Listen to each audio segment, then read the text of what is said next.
Korn, Got the Life, Standard Tuning Method, Guitar Tabs and Guitar Lesson. I want to play through all the parts right at the beginning here. After that, I'll go back through, give the full explanation for it.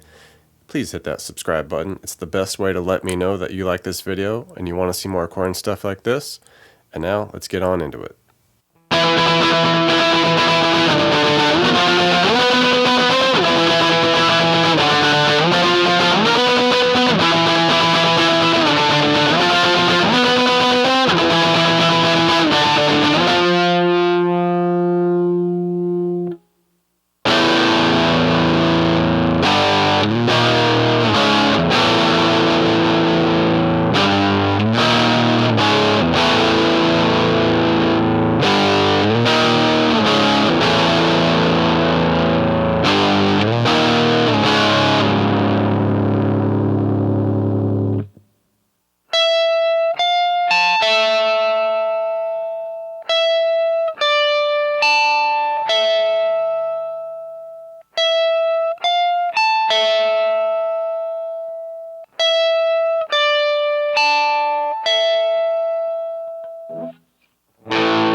Alright, so once again, this is a standard tuning method for this song, so definitely interpretive here.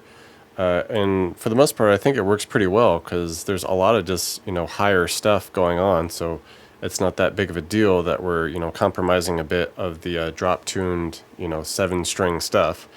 But works pretty well. This initial main riff especially, we're just kind of doing this, octave mid-voiced riff, and we start at the E octave here, and the strumming on this, we're just kind of like going back and forth like eighth note style, like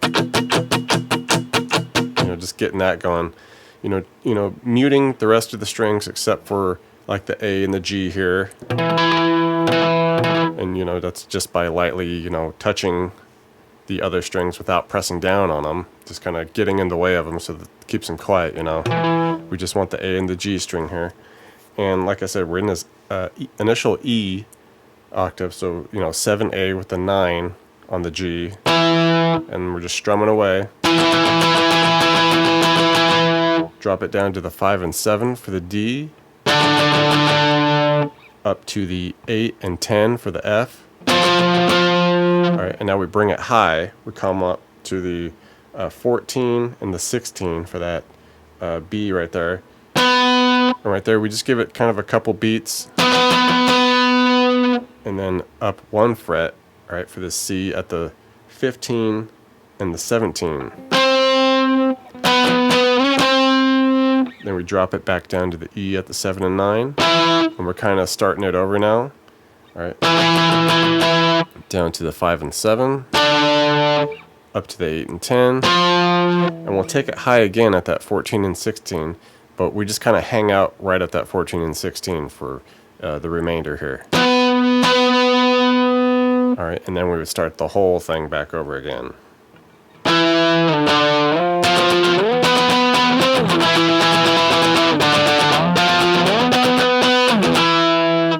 Alright, and now for the second guitar, during the intro and the choruses, this is definitely where we're going to, feel that sacrifice of the low tunings. But we can throw in some like compounded chords, power chords in here, which I think kind of fatten it up a little more and give it some of that oomph that we might be missing a little bit. So the initial chord, it's just a big A power chord. All right, so we'll just do that here at the open spot with the open A, 2 on the D and G, and then we're gonna, compound it with this extra E on top of it. All right, so that'll just kind of give it more of a lower vibe. So instead of, we'll get kind of fattens it out, gives a little more bassy. All right, so that's the initial chord, just open E, open A, 2 on the D and G. All right, then we just move to a G power chord here at the 3E, 5 on the A and D. All right, and now we're kind of splitting the measure with this next string of chords. So we got the G, and then we're going to compound this E flat here at the 6A, 8 on the D and G, and throw in the extra low octave at the 6E. All right, and then we just drop it down. After like a beat of that, we drop it down 2 frets, that same shape. So we have this D flat at the 4A, 6 on the D and G, add the extra 4 on the low E with it for this, compounded D flat power chord. And that's just a beat right there. So all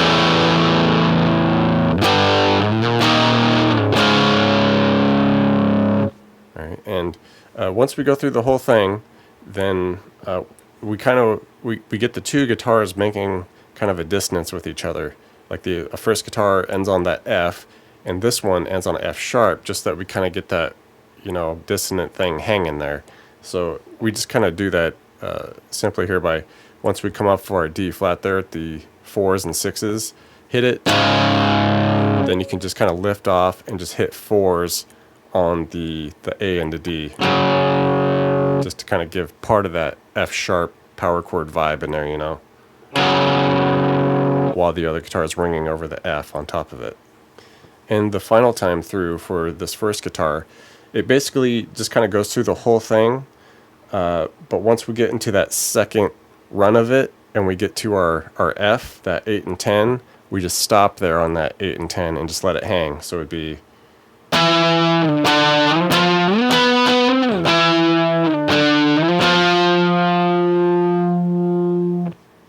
for the verse, not really a lot of like chord stuff going on. It's just like higher little lead parts going on.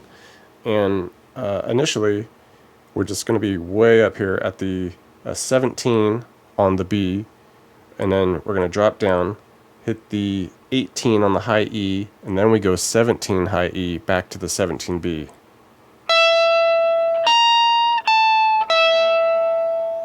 All right, and the second part of it, we do 17B off to 15. We kind of hold that 15, hesitate a little moment there, and then we come up and we do the 17 high E to 17B.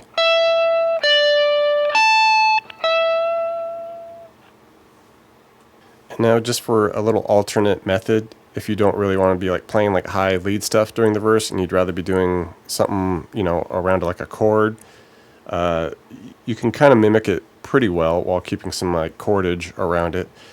So we'll just basically hit like a A power chord, like the open A with the 2 on the D. And then we go 3 on the D, 2 on the G, back to the open A power chord.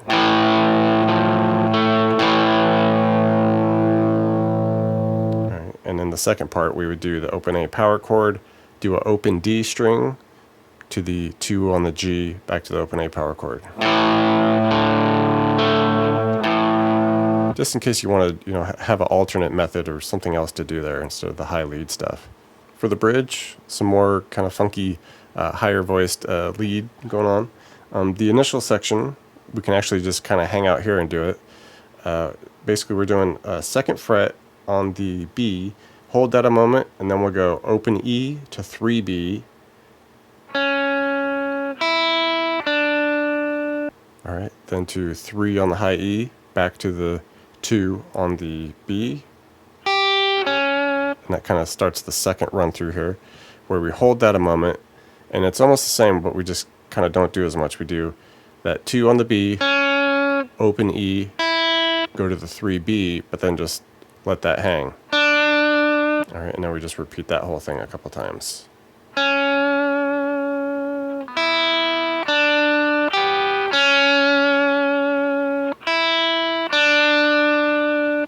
And the second part of the bridge, we come way up high again for another funky higher voice thing.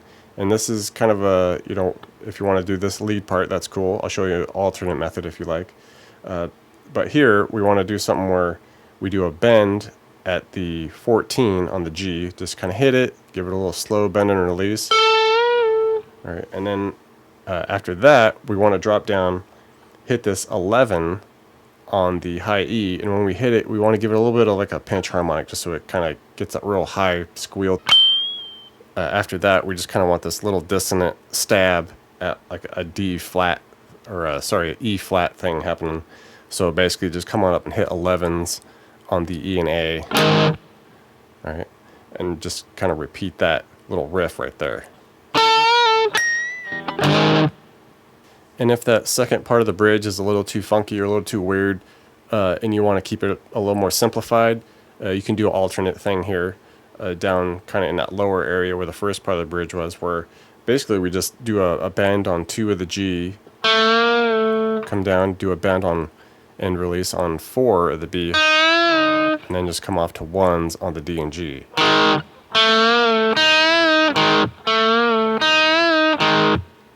And the only other variation thing that happens here is at the outro, that first guitar over the chorus, it kind of takes a chunk of the ending main riff there, and it just kind of repeats it, where the section where we're doing, way high, the 14A 16 on the G, and we hit that, and then we come up to the 15 17, and then back down to the 7 and 9. Okay, it just takes that little bit and just keeps repeating it.